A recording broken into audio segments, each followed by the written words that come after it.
Magsisimula ang ating kwento sa isang tahimik na gabi, at makikita ang isang puting liwanag na bumabagsak mula sa kalangitan, patungo sa mga kabahayan. Na naging dahilan ng pagsabog. Sa lugar ng pagsabog ay nakaluhod ang isang lalaki at maraming dugo na nagkalat sa lupa. Tumutulo ang pawis at dugo sa mukha ng lalaki. Isinandal niya ang kanyang kamay sa dingding at pinipilit na tumayo, nagmumukhang kaawa-awa. Ngunit hindi ito mangyayari kung ang mga masasamang tao ay hindi nagsimulang umatake sa kanya ng palihim. Tumingin siya sa kalye, umubo at naisip na ngayon ay dapat niyang itago ang kanyang presensya at mabawi ang kanyang lakas. Dahil kung patuloy siyang magtatago sa pamamagitan ng pagtakbo, sa huli ay mahuhuli siya ng hindi man lang nakakabawi ng lakas. Iniisip ni Caden na dapat siyang gumawa ng paraan para itago ang kanyang sarili. Pagkatapos ay ang kanyang pagkakataon na mabuhay ay tataas, at nakita niya ang isang pusa at naisip niya na dapat itong gumana. Lumapit si Caden sa pusa, na mukhang walang pakialam sa presensya niya. Ang eskinita kung saan nagtatago ang lalaki.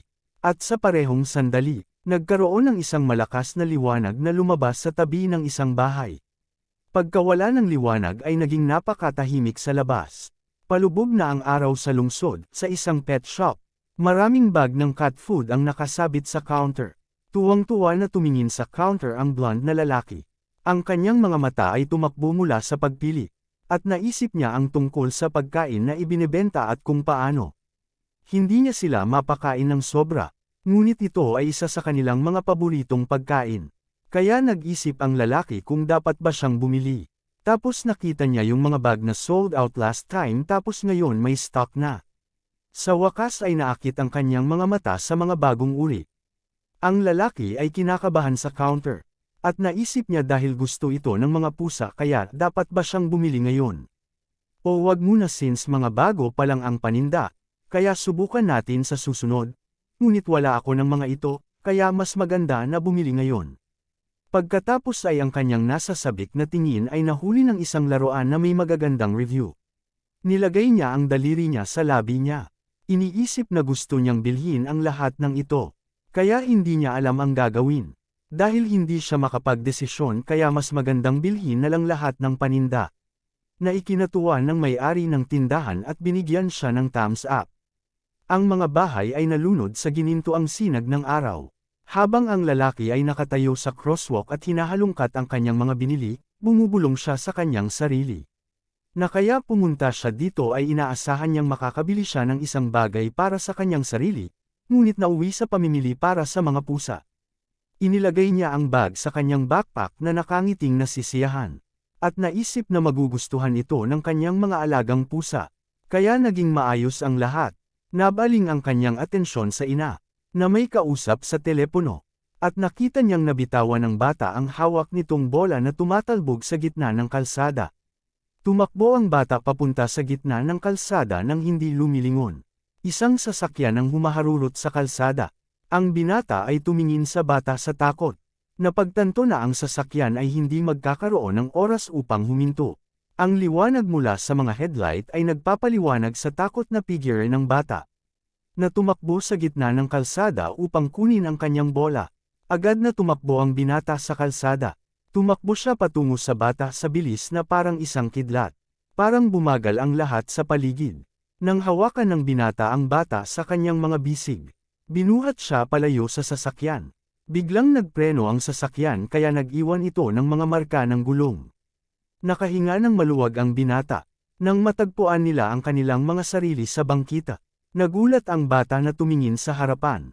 Hindi maintindihan ang nangyari kanina. Umupo ang binata sa tabi niya. Habang nakahawak ang kanyang mga kamay sa balikat ng bata. Tinitingnan kung okay ang bata nang may pag-aalala at sinabihan niya ito na mag-ingat sa susunod. At agad namang sumagot ang bata sa mahinang boses ng okay habang natutulala dahil sa nangyari. Pagkatapos napansin niya ang mga tao na pinag-uusapan ang tungkol sa biglaang pagkawala ng bata sa gitna ng kalsada. Nagtatanong ang mga tao sa isa't isa kung nakita nila ang nangyari. Tumayo ang binata at sinabing aalis na siya. Nang makita ng bata na aalis na ang binata agad na tinawag ng bata ang kanyang ina. Bago umalis tumingin siya sa bata sa huling pagkakataon. At siya ay nagpapasalamat, dahil napakaswerte niya at nagkaroon siya ng kapangyarihan at nailigtas niya ang buhay ng batang ito. Tinanong ng ina ng bata kung siya ay nasaktan. Pagkatapos ay ipinaalala nito sa kanya na nag-aalala siya sa kanya, at tinanong kung sino ang tumulong sa kanya, na sinagot ng bata na iniligtas siya ng binata. Itinuro ng bata gamit ang kanyang daliri ang lugar, kung saan masayang naglalakad ang binata para umuwi sa kanyang bahay. Iniisip niya na ginamit niya ang kanyang kapangyarihan dahil nasa panganib ang bata, at habang nilalampasan niya ang mga tao iniisip niya na halos ilantad niya na ang kanyang kapangyarihan sa publiko. Ngunit mabuti pa rin ang naging resulta dahil napigilan niya ang bata na masaktan. Makikitang nakabukas ang mga ilaw ng bahay. Bumaba ang binata sa hagdanan na may hawak na mga mangkok sa kanyang mga kamay. At tinawag ang kanyang mga alagang pusa. Humihingi ng paumanhin sa pagiging late ngayon. At ipinaliwanag niya na marami siyang ginawa sa school. Umupo siya sa tabi ng mga pusa. At sinabi na ang kanyang 3 pusa ay laging magkasama. Kaya interesado siya kung pamilya ba sila o magkaibigan lang. Ang mga pusa ay humiyaw ng nang-aanyaya. At nag-aalalang itinanong ng binata kung ano ang nangyari sa kanila. At bakit hindi sila kumakain. Natarante siya at iniisip kung paano ito nangyari. Na walang kumakain. Dahil naubos na niya ang lahat ng allowance niya sa pagkain na ito, at biglang naglakad ang pusa kung saan. Parang tinatawag siya ng black and white na pusa para sumunod. Tumayo ang binata at sinundan ang mga pusa, na tila dinala siya sa kung saan, na nagsasabi na sila ay medyo kakaiba ngayon. Tapos tinanong sila kung saan sila pupunta. Sa wakas, napagtanto ng binata na gusto ng mga pusa na sundan niya sila. Medyo nagtataka ang binata sa mga kilos ng kanyang alaga. Sinundan niya ang mga pusa. Dinala siya ng mga pusa sa gateway. Nawala ang itim at puting pusa sa sulok. Tumingin ang lalaki mula sa likod ng dingding. At nagtatakang nagtanong kung nakarating na sila. Bigla siyang nakakita ng isang mahina at dagwang pusa na nakahandusay sa sahig. Pagkatapos makikita ang liwanag mula sa mga bintana ng bahay. Dahil sa malabo niyang paningin, kita niya ang mga lamp sa kisame. Sa wakas, nakatuon ang kanyang tingin. Natagpuan ni Caden ang sarili sa kwarto. Kahit na hindi niya maintindihan kung nasaan siya. Pagkatapos nito ay naalala niyang nawalan siya ng malay. Itinaas niya ang kanyang paa sa harapan. Pagkatapos ay itinaas niya ang kanyang likod na paa. Pinapagalaw niya ang kanyang tenga, si Caden ay napabuntong hininga. Nagulat siya nang makita ang sarili sa katawan ng isang pusa. Napakurap-kurap si Caden at naalala na eksaktong ginawa niya iyon noon. Naalala niya kung paano niya nilapitan ang walang pakialam na pusa. Inabot niya ang kanyang kamay sa ulo nito. Sa sandaling hinawakan ni Caden ang ulo ng pusa. Isang maliwanag na kidlat ang lumiwanag sa espasyo. Ang mga alon ng kapangyarihan ay nag-vibrate sa kanilang paligid. Naisip ni Caden na may pagtataka na siya ay nakapag-transform sa anyo ng pusa sa huling minuto. Biglang may narinig siyang tanong kung gising na ba siya. Isang binatang lalaki ang pumasok sa silid, na natutuwa tungkol dito. Dahil nang matagpuan niya ang pusa, at puno ng dugo, at halos akala niya patay na ang pusa. Masayang sinabi ng binata na tila maayos na ang lahat. Kung saan tinanong ni Caden ang sarili kung anong klaseng simpleng tao siya. Napagtanto niyang dinala siya ng batang ito sa kanyang tahanan habang siya ay walang malay. Biglang tumakbo palabas ng kwarto ang binata. Parang may naalala siya. Hindi nasisiyahang nakinig si Caden sa mga kakaibang tunog na nagmumula sa ibang bahagi ng bahay. Pumasok ang bata na may dalang 2 mangkok ng pagkain at humingi ng paumanhin sa paghihintay. Hindi nasisiyahang tumingin si Caden sa mga mangkok at nakinig sa mga tanong kung bakit siya nasa ganoong kalagayan. Pagkatapos ay nagsimulang magdaldal ang lalaki, tungkol sa kung paano nagkaroon ng maraming sugat ang pusa. At nang makita siya, lahat ay puno ng dugo. Naisip niya na ang pusa ay may malubhang pagkawala ng dugo at bukas na mga sugat. Ngunit pagkatapos ay napagtanto niya na ang hayop ay natatakpan lamang ng dugo. Pagkatapos ay naisip ng binata nang may pag-aalala na ang pusa ay may sugat sa isang lugar kung saan hindi niya nasuri. At naisip ni Caden na masyadong madaldal ang lalaking ito, hindi siya tumitigil sa kanyang pagsesalita. Inilapag ng lalaki ang mangkok ng gatas sa sahig. Siya ay tumingkayad sa mukha at sinabi na ang pusa ay malamang na gutom na gutom. Kaya kailangan niyang kumain. Pagkatapos nito ay gumaan agad ang pakiramdam niya. Tahimik na tumingin si Kayden sa mangkok ng gatas. Pinagmamasdan niya ang mga kilos ng binata. Binuksan niya ang lata sa isang click. Ibinuhos ng bata ang lata sa pangalawang mangkok. Iminungkahi niya na ang pusa ay dapat sumunggab dito, dahil ito ay magpapagaling sa kanya ng mabilis. Naiinis na tiningnan ni Kayden ang mga mangkok at galit na inisip na ang tandang ito ay naglakas loob na bigyan siya ng pagkain ng pusa. Hiniling ng lalaking may cute na ekspresyon ang pusa na magmadali at kumain. Dahil ito ay napakasarap, ngunit biglang nakaramdam ng kakaiba ang pusa. Biglang tumunog ang tiyan ng pusa dahil sa gutom. Huminga siya ng malalim at pumunta sa mangkok. Iniisip na tila wala na siyang ibang pagpipilian. Dahil ang taong ito ay nag-iisip na siya ay isang ordinaryong pusa. At si Kayden mismo ay kailangang mabawi ang kanyang lakas sa lalong madaling panahon. At ang pagkain ito, bagamat kasuklam-suklam, ay walang pagpipilian. Nagsimula siyang uminom ng gatas. Ngunit bago pa siya makapagpatuloy sa kanyang pag-inom ng gatas ay bigla siyang binuhat mula sa sahig. Binuhat ng lalaki ang pusa sa kanyang mga bisig, gustong tingnan kung ito ay lalaki o babae. Nagalit si Kayden at tinanong ang lalaki kung ano ang ginagawa niya sa kanya, kaya inutos ni Kayden sa lalaki na ibaba siya ngayon na. Nagsimulang tumingin ang lalaki sa paligid. Hindi niya maintindihan kung ano iyon. Sa pag-aakalang narinig niya ang isang magaspang na boses ng lalaki, pero nakalimutan niyang patayin ang TV sa katabing kwarto. Gayunpaman, si Kayden, na may galit na ekspresyon sa kanyang mukha. Muling sinabi sa kanya na pakawalan siya agad. Kung ayaw niyang linisin ng pusa ang maruruming tenga gamit ang kanyang mga kuko. Nakaramdam ng takot ang lalaki. Binitawan niya ang pusa at tumalon palayo sa kanya. Natatakot na ang pusa ay nagsasalita. Nanginginig siya sa takot. Hindi maintindihan kung ano ang nangyayari dito. Kung saan ang pusa ay nag-click sa kanyang dila at hiniling sa kanya na tumahimik dahil sa sobrang ingay niya. At tama ang naisip ng lalaki na ang pusa ay nagsasalita. Tumingin si Kayden sa nanginginig na binata at muling inutusan itong tumahimik, dahil kung hindi ay bubuksan niya ang kanyang bungo gamit ang kanyang mga kuko. Ang pusa ay humakbang pasulong, tinanong ang pangalan ng binata. Patuloy pa rin siyang nakatingin sa pusa na may takot. Tumayo si Kayden sa harap ng binata at nagbanta na tinanong ang kanyang pangalan. Kung saan hiniling sa kanya ng binata na ulitin ang tanong. Tinitigan ng mabuti ng pusa ang lalaki at tinatanong nito ang kanyang pangalan. Hinawakan ng binata ang kanyang bibig, hindi alam kung ano ang gagawin, kaya sumigaw si Kayden na may halong inis at sinabing hindi niya gusto ang magtanong ng paulit-ulit, dahil sa takot na uutol na nagsalita ang binata at sinabing siya si Jiwoo So. Nawala ang galit ni Kayden. Umupo si Kayden sa sahig at inutusan si Jiwoo na dalhin ang upuan dito. Nang makitang nag-aalangan ang binata, muli niyang binyantaan na hindi na siya uulit. Agad na sumugod si Jiwoo sa upuan. Inilapit niya ang upuan sa pusa at umupo sa tapat nito sa sahig. Kalmadong lumapit sa upuan ng pusa. Pinagmamasdan ni Jiwoo ang pusa. Nahihirapang umakyat si Kayden sa upuan. Napabuntong hininga siya at naisip na kakaiba na hirap siyang umakyat dito.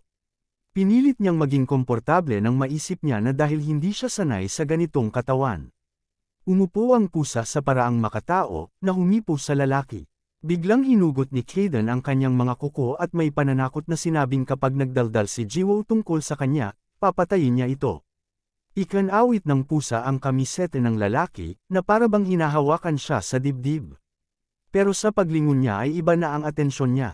Bigla niyang binitawan ang lalaki at humarap sa salamin.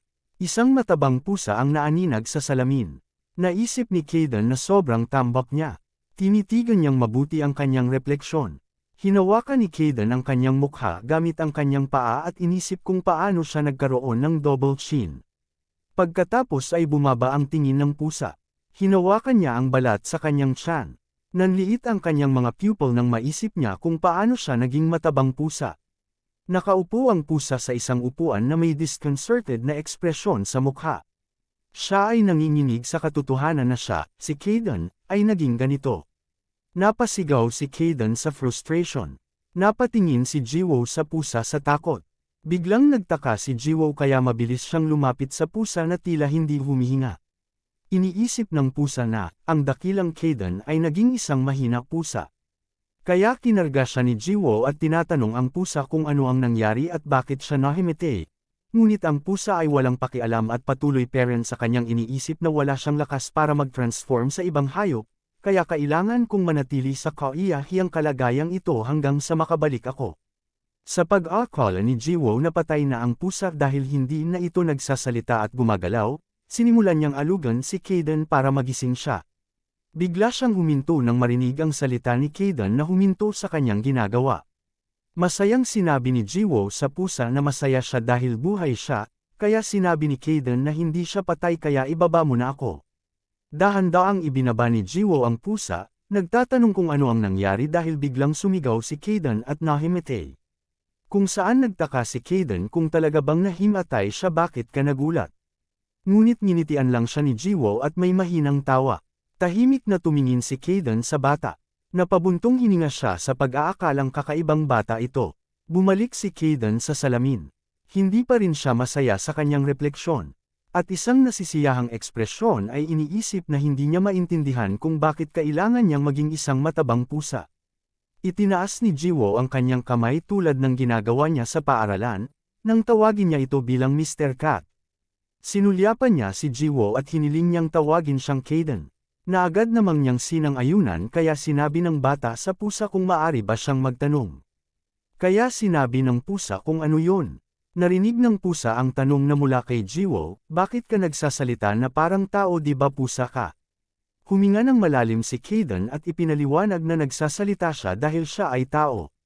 Ngunit ginawa ang batang lalaki na ulitin ang pariralang ito sa pagtataka. Lumingon sa kanya ang pusa at sinabing kahit ganito na siya ngayon. Siya ay isang tao, tulad ng Jiwoo. Pansamantala lang sa anyo ng pusa. At nilinaw ng bata, na si Kayden ay isang tao na naging pusa, kung saan kinumpirma niya ito. Bagamat sinabi niyang hindi na kailangang malaman ng binata ang mga detalye. Dahil ito ay masyadong komplikado upang ipaliwanag. Si Jiwoo ay nakaupo doon na may nalilitong ekspresyon. Hindi maintindihan kung paano ito naging posible. Dahil paano naging pusa ang isang tao. Napahiga si Kayden sa sahig. Sinasabi na ang sagot sa kanyang unang tanong ay dapat na halata sa unang tingin sa kanya. At ang sagot sa pangalawang tanong ay naisip lang niyang posible. At nang sinubukan niya ito ay gumana. Nagkaroon ng pag-uusap ang dalawa sa silid, ngunit si Jiwoo ay walang naiintindihan. Na sinagot ni Kayden na hindi niya kailangang intindihin. Pero interesado ang binata kung bakit naging pusa si Kayden. At kung bakit siya ay walang malay at puno ng dugo. Ngunit sinabi ni Kayden na hindi mo na dapat yun malaman. Nagkatinginan sila sa isa't isa sa katahimikan. Ngumuso ang pusa at sinabing kahit nagkita sila dahil sa hindi inaasahang pangyayari. Hindi dapat subukan ng batang lalaki na malaman ang higit pa kaysa sa ginawa niya ngayon. Dahil hindi niya kailangang malaman ang anumang bagay. Napakamot si Jiwoo sa likod ng ulo at sumang-ayon sa pusa. Isang awkward na katahimikan ang namagitan sa kanila. Biglang tumunog na naman ang tiyan ng pusa. Agad namang inabot ni Jiwoo ang isang mangkok ng pagkain. At sinabi sa kanya na magmadali at kumain ng kanyang pagkain. Dahil matagal na siyang walang malay at nasugatan din. Kung saan tumingin sa kanya si Kayden na may sama ng loob. Nagpapaalala sa kanya na siya ay isang pansamantalang pusa. At pagkatapos niyang sabihin iyon, sinubukan pa rin ng lalaki na pakainin siya ng pagkain ng pusa. Nagkibit balikat si Jiwoo at sinabing babalik ka sa tao balang araw. Ngunit siya ay kasalukuyang nasa katawan ng pusa ngayon. At ang mga pusa ay hindi mabuti para sa pagkain ng tao. At saka, nasugatan siya at lalala lang. Pumunta si Jiwoo sa pintuan at hiniling na kumain muli ang pusa. At siya ay lalabas at magpapakain sa iba pang mga pusa. Dahil medyo magulo ang sitwasyon. At ang mga kuting ay malamang na gutom. Tumingin si Kayden sa mangkok at naisip na tama ang binata. Dahil narinig niya na ang pagkain ng tao ay masama para sa mga pusa. At dahil isa na siyang tunay na pusa ngayon, dapat siyang kumain ng pagkain tulad ng ibang normal na pusa. Kaya parang dapat pilitin niyang kainin ang pagkain ito, para mabilis na makabawi ng lakas. Maingat siyang lumapit sa mangkok at sumangot ng pagkain. Iniisip na walang mag-iisip na kakain siya ng pagkain ng pusa. Ngunit hindi niya dapat isipin iyon. Dapat lang niyang isipin ang kanyang lakas. Natikman niya ang pagkain at sa hindi inaasahang pagkakataon ay napabilib siya sa lasa. Inabot ni Kayden ang bowl. Nagsimula siyang nguyain ang pagkain. Sa ilang kadahilanan, hindi napigilan ng pusa ang pagkain. Ito ay napakasarap. Nahulog siya mula sa mangkok. Ang pusa ay nag-isip ng hindi nasisiyahan. Sinong mag-aakala na si Kayden ay sasabog sa pagkain ng pusa? Pagkatapos nito ay nagpasya siyang hindi siya ang kumain ng pagkain ng pusa. Ito ay ang mabilog na pusa na hindi maaaring tumigil. Muling kumakalam ang kanyang tiyan. Tiningnan ni Kayden ang kanyang sarili na may sama ng loob. At naisip na ang katawan na ito ay kakilakilabot lamang. Wala ng lakas ang katawan na ito. At kung natagpuan siya ng mga freak na iyon ngayon, wala siyang lakas na ipagtanggol ang sarili. Kaya tila ang pinakamagandang opsyon ay ang manatili sa ganito.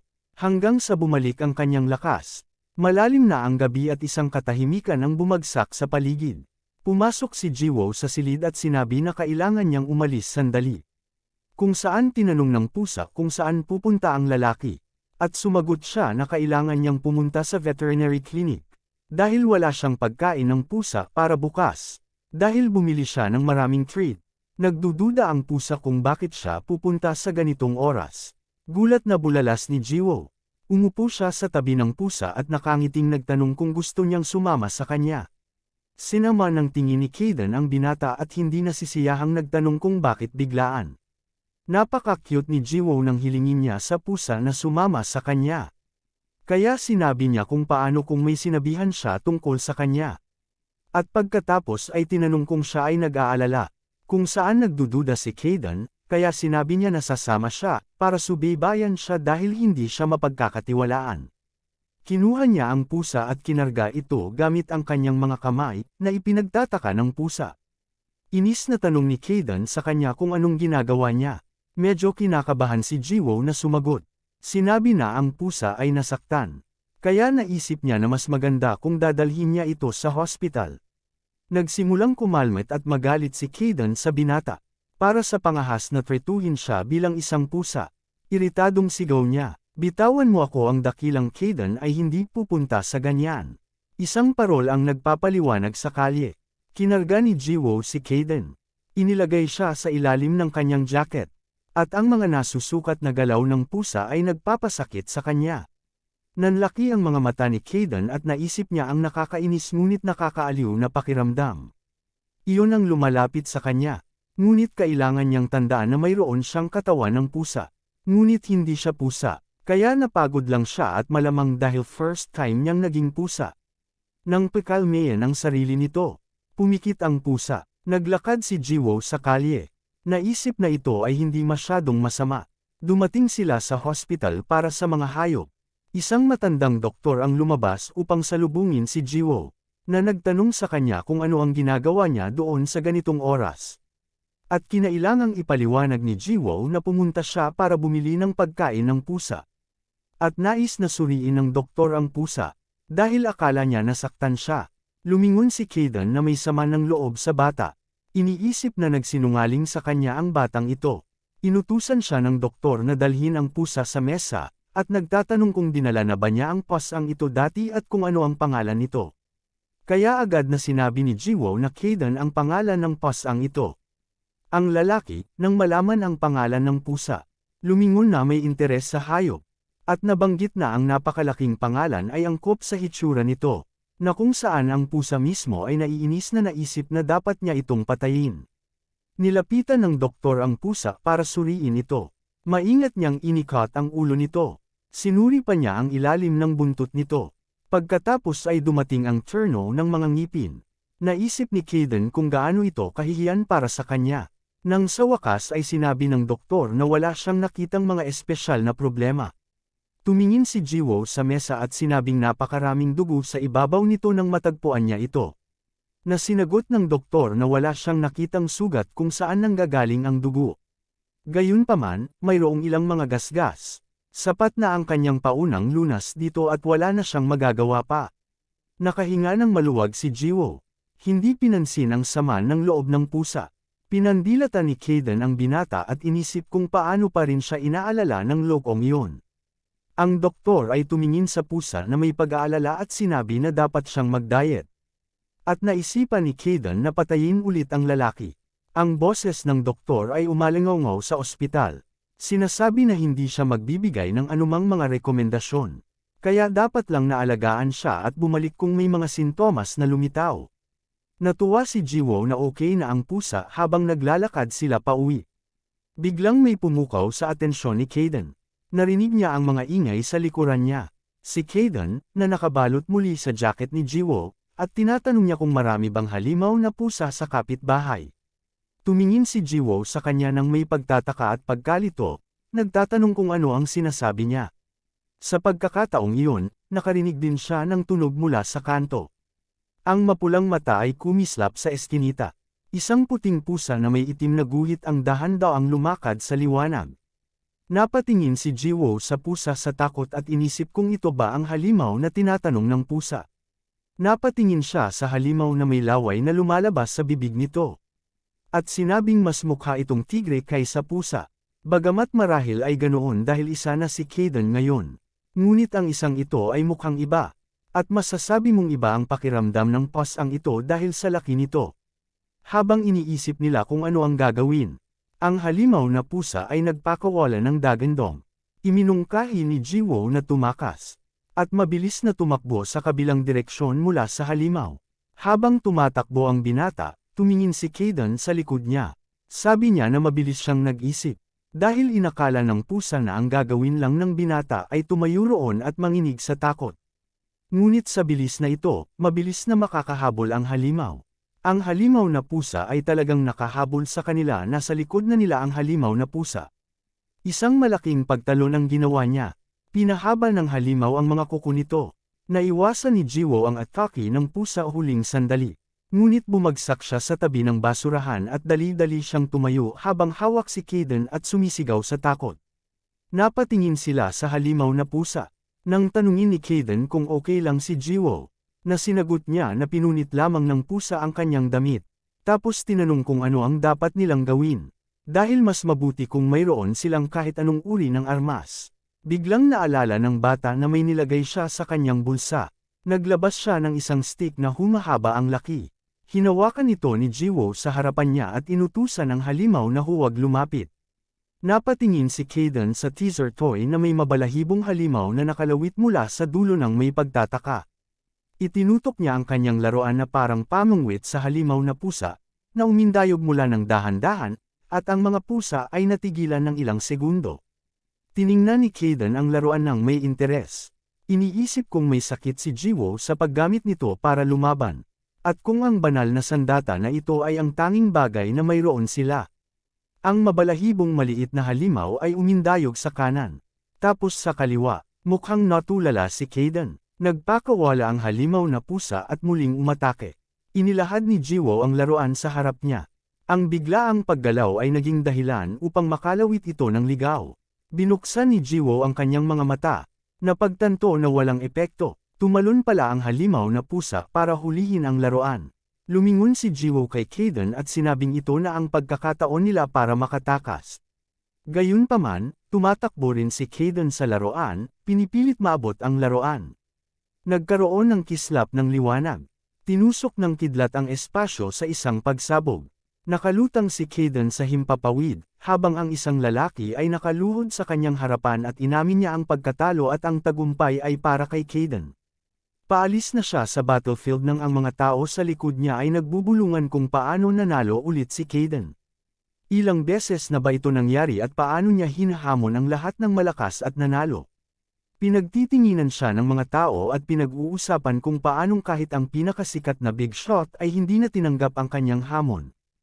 Iniiwasan nila siya sa lahat ng paraan at hindi ba kahit ang pinakamalakas sa mga nagising ang kapangyarihan ay hindi makayanan ang kanyang lakas. Isang lalaking naka-business suit ang nakatayo sa harap ni Caden, nag-aalok na sumama siya sa kanila. Iniabot niya ang kanyang kamay at nangakong itatalaga siya bilang kanyang kanang kamay. Pagkatapos nito ay sama-sama nilang sakupin ang mundong ito. Pagkatapos nito, isa pang grupo ng mga tao ang nag-alok na sumama sa kanila sa pagsakop sa mundo. Lumuhad ang sumunod na grupo na gustong sumama sa kanya. Bumukas ang mata ni Kayden nang bumalik sa kanya ang mga alaala. Natagpuan ni Kayden ang kanyang sarili na naglalaro ng teaser at kinakabahang tumingin muli kay Jiwoo. Nagkaroon ng awkward na katahimikan at tanging ang halimaw na pusa lang ang naghahanda sa pag-atake. Naabot ng halimaw ang teaser sa pamamagitan ng malakas na pagtalon. Dinukot nito ang laruan gamit ang ngipin. Hinayla ng halimaw ang teaser patungo sa sarili at pinunit ito sa mga kamay ng binata. Tumakbo ang halimaw, kinuha ang teaser, habang malungkot na inisip ni Kayden kung paano kusang gumagalaw ang kanyang katawan. Napatingin si Jiwoo sa umuungol na halimaw na may nadidismaya. Sa wakas, iniluwan ng halimaw na pusa ang teaser. Kung nagustuhan mo ang video nato, huwag kalimutan mag-like at subscribe para updated ka lagi sa mga bago nating video.